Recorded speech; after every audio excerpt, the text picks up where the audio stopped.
It all seemed like the perfect escape. Getting away from the city noise, the endless crowds, and the never-ending obligations. Just us, the wilderness, and the warmth of a crackling fire for company.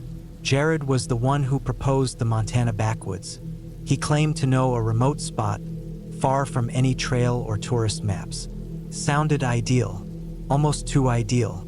But in that moment, I only cared about leaving everything behind. The dirt road wound on for miles, a narrow strip cutting through dense woods. The pines stretched so high they seemed to brush the clouds, their branches weaving together to block out the sky. As we drove deeper, the silence grew heavier. No birds, no breeze, just the steady rumble of the car engine and the crunch of gravel beneath the tires.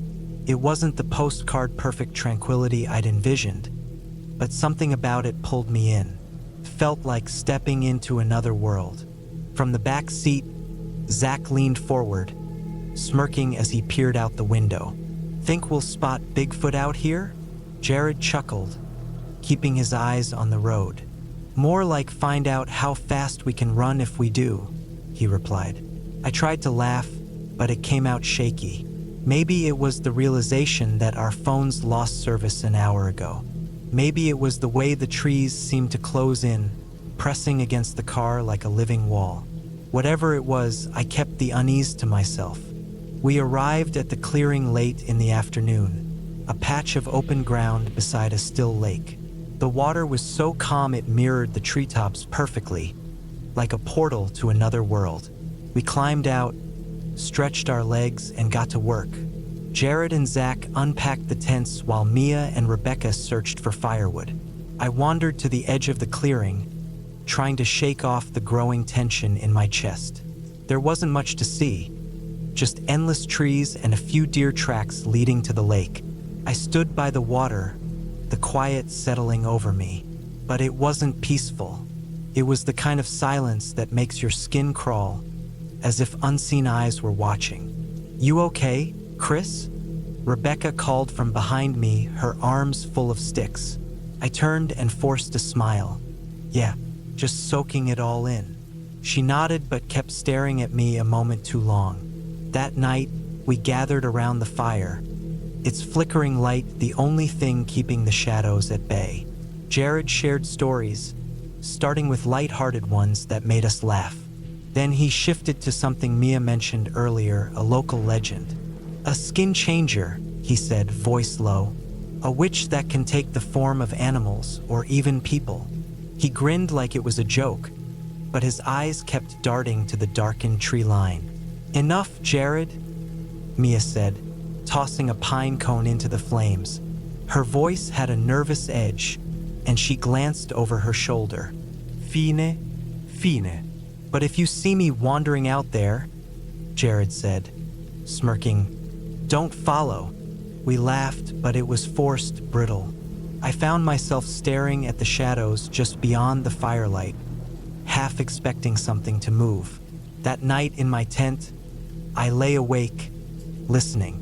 The wind picked up, causing the trees to groan, but there was something else. Slow, deliberate rustling outside. My heart raced as I unzipped the tent just enough to peek out. Nothing, just the dim glow of the dying campfire. I zipped it back up, feeling foolish, but sleep didn't come easily. By morning, the clearing felt colder, heavier. Jared poked at the fire's embers as I stepped out. "Sleep okay?" he asked, but his eyes betrayed his own unease. "Like a rock," I lied. Rebecca was wandering near the tree line, staring up at the trunks. I joined her, sipping my coffee. "You see these?" she asked, pointing at deep scratches in the bark. They looked fresh, deliberate. "Probably animals," I said, though it didn't add up. We were miles from any trail. "My grandma used to say marks like this were warnings," Rebecca murmured. I brushed it off, but the pit in my stomach deepened. We decided to hike later that morning, though no one strayed far. The woods were unnervingly quiet. No birdsong, no rustling leaves. Halfway through, Zach stopped abruptly, staring ahead. "What's that?" We followed his gaze and froze. A deer carcass lay half hidden in the brush, its body twisted unnaturally, its ribs exposed. Flies buzzed around it, and the air stank of decay.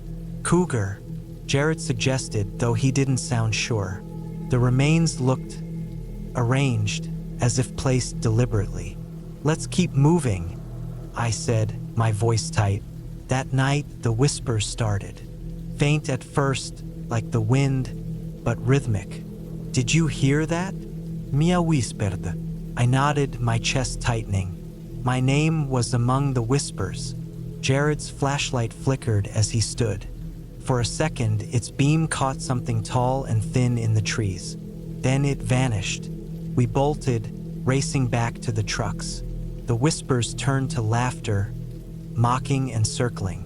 I felt unseen eyes on my back the whole way. Finally, we reached the vehicles. As we sped away, I caught sight of a figure in the rearview mirror. It stood at the clearing's edge, grinning, its face my own. Hours later, we reached a gas station, our nerves frayed. I stepped out and found a note under the windshield wiper. Scrawled in shaky handwriting were the words, "Don't come back." I crumpled the paper and climbed back in the truck. We drove into the night, leaving the woods far behind. But even now, safe at home, I feel it, the weight of those eyes still watching.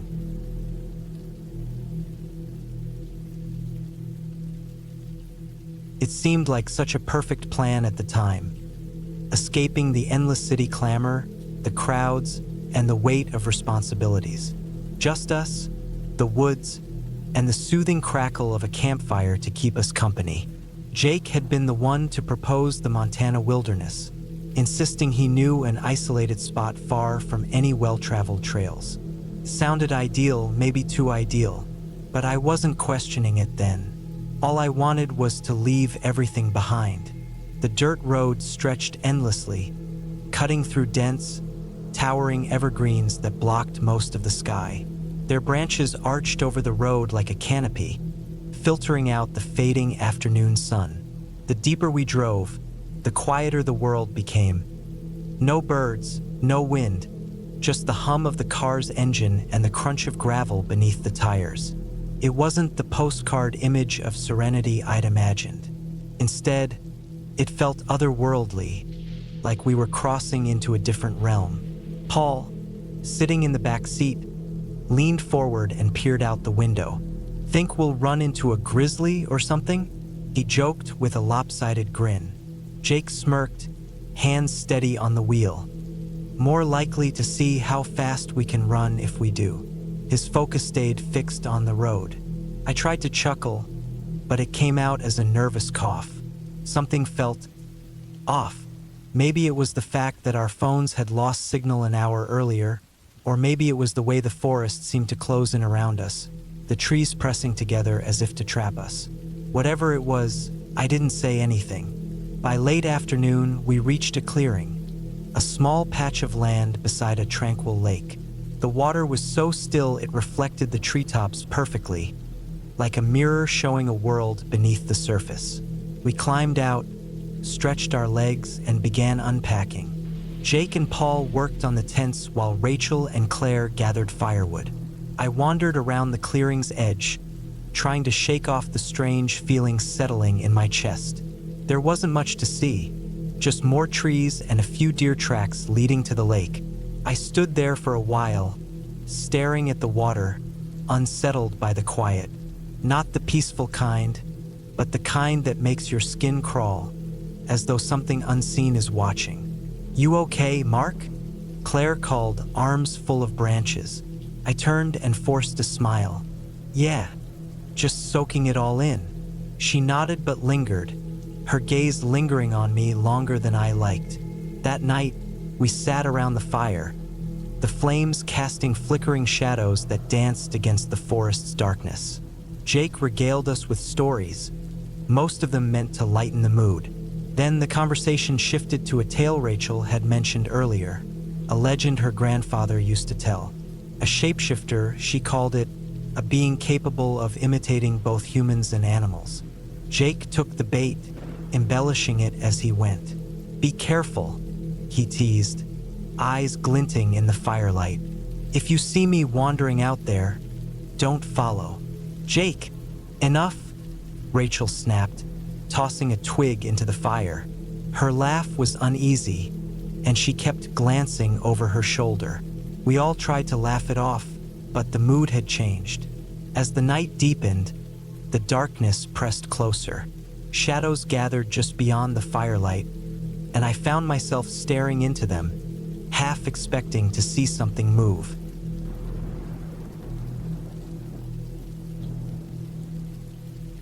###the shadowed wilderness. I can't recall the last time I felt this desperate to escape everything. Work had been a whirlwind of stress, and life itself felt stifling. That's why I impulsively decided to load up my belongings and drive to the Duskwood Forest. The name sounds ominous, sure, but I wasn't dwelling on that when I planned the trip. I was craving solitude. The last time I'd been there, I was about 10 years old, tagging along with my family. I faintly remembered the crisp air and the endless canopy of trees. Now, years later, I found myself steering my old, rattling car down the forest's winding dirt path, my supplies bouncing in the trunk. For the first time in ages, I felt a glimmer of hope. Hope that maybe the stillness of nature could relieve the suffocating weight I'd been carrying. By late afternoon, I arrived at a clearing beside a shallow stream, surrounded by gnarled trees with thick, sprawling branches. Sunlight barely broke through the dense foliage, creating a dim but oddly serene atmosphere. I parked my car and got to work setting up my tent. As I worked, a strange feeling lingered, one I couldn't shake off. The woods didn't feel quite like I remembered. Quieter, more secluded. But wasn't that the point? To be alone? The eerie silence was pierced by an unexpected sound. Faint laughter. Soft, distant, but unmistakable. It was the light-hearted giggle of a child playing a game. I froze, gripping the tent pole in my hand. My ears strained to catch another sound, but the forest had gone deathly still. "You're imagining things, Emma?" I muttered to myself, brushing off the unease. Night fell quickly, and I started a campfire, the flickering flames casting long shadows. The fire made me feel secure, like nothing bad could happen within its glow. Yet, an unshakable tension lingered. Occasionally, I'd glance into the woods, convinced I saw movement, shadows shifting, shapes darting. Just the trees swaying, I told myself. After dinner, I climbed into my tent, zipped it shut, and burrowed into my sleeping bag. The quiet was unnerving. No chirping insects or hooting owls, just the soft whisper of wind through the trees. I closed my eyes, trying to sleep. Then it came again. That laugh. Louder this time, closer. My chest tightened as I held my breath, listening. A rustling followed, the sound of something dragging across the forest floor. Slowly, I reached for my flashlight and unzipped the tent just enough to peek out. The beam of light swept through the clearing. Nothing, just the swaying trees. A nervous chuckle escaped me as I stepped outside to reassure myself. As I walked, the light from my flashlight caught something in the leaves. A small, rusty bell. It was old, worn, but oddly polished in places. The sight of it sent chills up my spine. I dropped it and hurried back to the tent, convincing myself it was just trash left by a hiker. But deep down, I knew it wasn't. That night, sleep didn't come easily. Every time I closed my eyes, the laughter echoed faintly in my mind.